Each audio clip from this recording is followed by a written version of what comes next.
like this. I'm already opened it, but I just show you.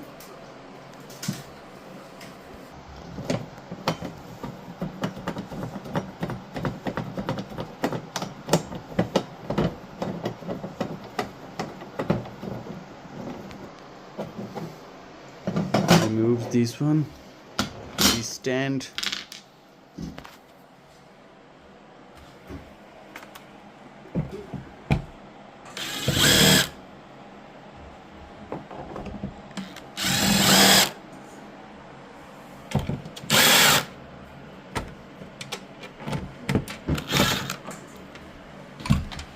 Open these screws, this one and this one also, and open this cover first.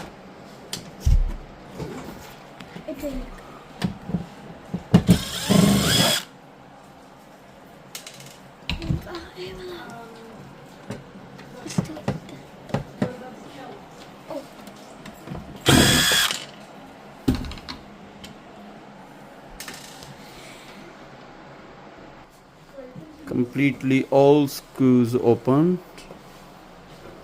and remove this cover.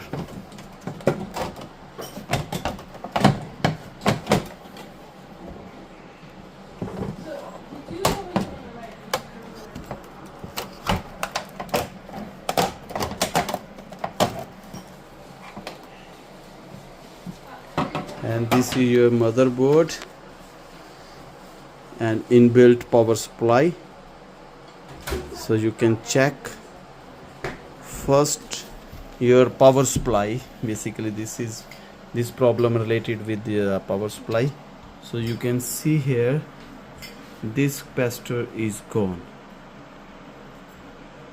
because this top is flat, but this top is not flat. So that is a problem. You can replace this one, and after that your problem is automatically solved. Flickering LCD screen, so you can fix easily when you replace this capacitor. I will show you how to replace it. First you can press this one and take it off, and this one is very sensitive.